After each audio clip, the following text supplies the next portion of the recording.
Good afternoon po mga guys. Ito po, andito po ako sa bahay. Nilinisin ko po itong itinira po ng baha na mga dumi-dumi. Ayun po. Yung sa ilalim po ng aming lalagyan ng plato. Yan po. Marami po. Nilinisin ko po. Pati yung sahig namin, nako, ang dumi. Kasi po, lagi naman po dito sa aming baha. Ay hindi nga po kami nakakauwi. Andun po kami ngayon sa landing pad. Ayan po. Marami.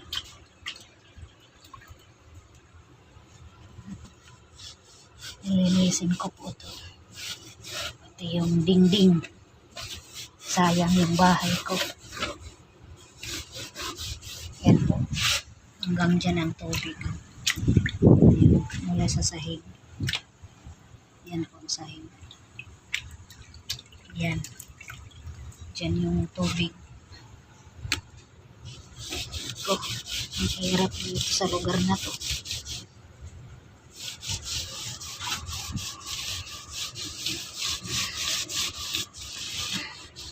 Yan po. Ang dumi. Mga basurang nakakapit. Mga dumi-dumi. Sayang lang itong bahay na to. Mabubulok lang to. Hindi kami dito masyado nakakatira kasi bumabaha yan. Paano naman kami makatulog dito sa bahay? Hindi pa kami matutulugan. Yan nga po. Hanggang dyan po yung tubig. Ayan po. Mula dito sa sahig. Yan. Ang taas ng tubig. Kaya hindi kami dito maka-uwi. Hindi kami dito makatulog. Wala naman po kami matutulugan kasi pati yung sahig namin. Kalaki po dito ng tubig. Gusto ko nga po lumipat ng matitirahan namin. Kasi ang hirap. Ang hirap ng palipat-lipat. Yan po. Yan. Nilinis ko po yung sahig namin. Sisira yan sa parating babad sa tubig. Ayun. Ayun o sa loob. Sa kwarto namin. Ayun. Nilinis ko po yun. Ngayon, nandito naman po ako sa kusina namin. Kasi ayan kapal ng putik. Yung itinira ng baha. Yan itong mahirap dito. Kasi pag bumaha, nako, wala ka talagang matutulugan kasi abot yung sahig. Ano naman yan? Ngayon, mayroon na naman daw bagyo. Sana wag naman po.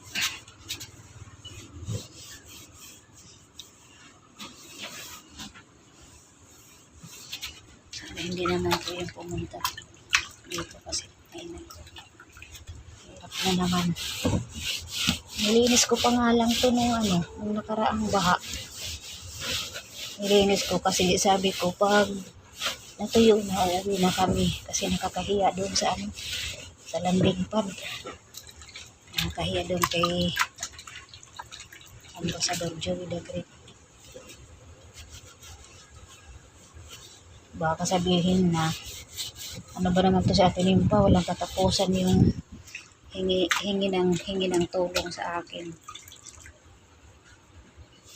Pero bago kami pumunta sa landing pad, ni-message ko muna siya. Sabi ko sa kanya, kuya, kung pwede doon lang po muna kami.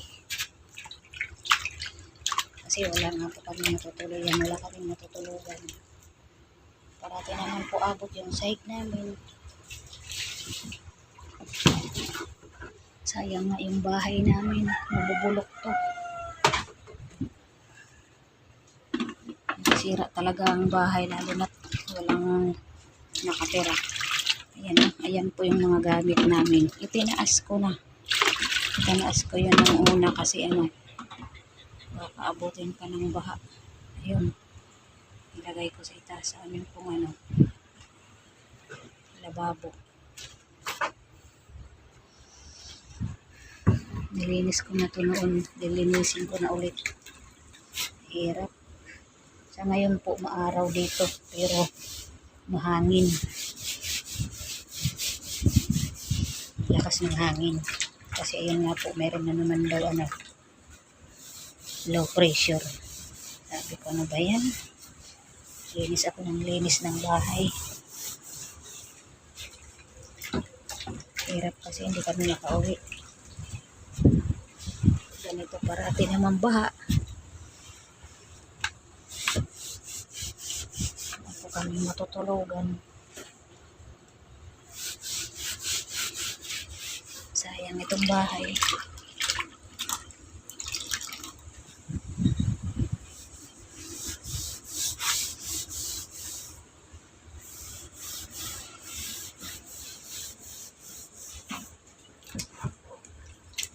Hirap.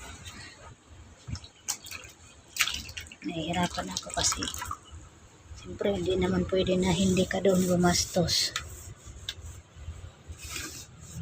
Gagastos ka rin kahit hindi sinasabi sa iyo na gumastos ka. Siyempre nakakahiya. Gagastos ka rin. Kahit pa paano gagastos ka rin. Nakakahiya naman kung hindi ka gagastos. Lalo na't wala naman doon ang ambasador. Kaya yan. Nahihirapan ako kasi ano, yung bunso kong anak nag-aaral. Wala akong ano, hindi ako makapagturtinda. Kasi yan nga po, yung apo ko rin nandito sa akin. Kasi yung ina niyan, nandun sa Manila. Binabantayan ko po yung apo ko kasi kasunod na yung ngayong taon na darating, itong taon na nagsimula ang pasukan, papasok na yan.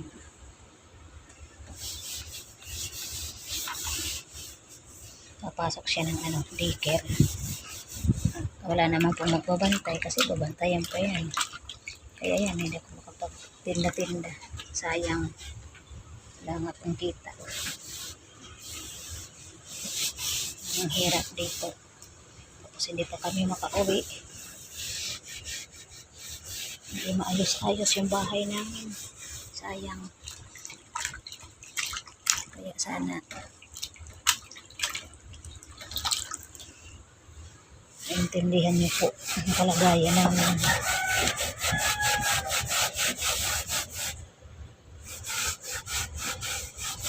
Yan po. Nililinis ko yung dingding kasi marumi. Umitim na sa kababaha. Yan, baha ng baha. Nakapanginayang tong bahay na to.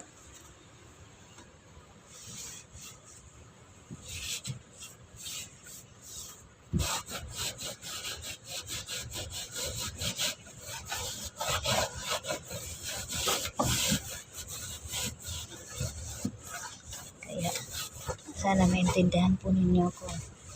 Nawagan po ako sa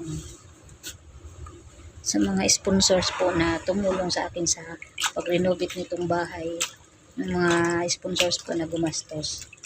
Sana maintindihan niyo po ako. Gusto ko sana benta na lang tong bahay tapos lilipat ako at hahanap po ako ng ibang matitirahan. Ang yung bayad ng bahay na to, pag halimbawa mayroong bumili na, uupa ako ng lupa. Tapos magda-down po ako ng 1 year para lumipat po kami. Patirikan ko ng bahay kahit maliit lang. Kasi kami lang naman. Kaya sana maintindihan po ninyo ako. Alam ko naman na bawal to ibintaw. Bawal nga pa bawal nga sangla. Kaso, pag ganito naman yung kalagayan na hindi ka naman nakakatira sa yung bahay ng maayos. Kasi parating baha, hindi ka makatulog dito. Kaya sana pasensyahan po ninyo ako sa mga sponsors na tumulong po dito. Salamat sa tulong po ninyo at sana maintindihan niyo po ako. Kasi ayun, hindi nga po kami makauwi. Hindi kami dito nakakatira kasi parati namang baha.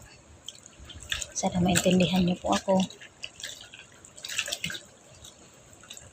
Kasi kung ganito rin na walang tumitira sa bahay, mabubulok talaga yun, sisira. Kaya gusto ko sana lumipat. Sana maintindihan niyo po ako. Lalo na po kay Ima. Sana maintindihan niyo po ako. Maraming salamat sa inyong tulong. Kaya nanawagan po ako sa inyo. Kasi pag ganito naman, hindi naman kami nakatira dito Sayang. Masisira lang to nang walang Sayang. Hindi ko naman gustong lumipat sana. Kaso, pag ganito, parati kami binabaha. Yan na. Kasi yung pagtinda-tinda ko, hindi na ako nakapagtinda-tinda. Kaya sana, kahit hindi ako sana makapagtinda-tinda, basta meron lang kaming malipatan na maayos. Hindi ganito na parating binabaha.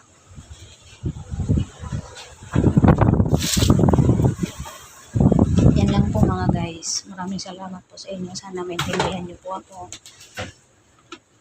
Lalo na po sa mga sponsors. Maraming salamat po sa inyo. At sa aming pong founder na si Kuya Bal Santos Matubang, Ate Edna at Kuya Rab, at sa amin pong Ambassador Joey the Great. Sana maintindihan niyo po ako. Maraming salamat po sa inyo. Hanggang dito lang po. Bye-bye. Thank you so much po sa inyong lahat.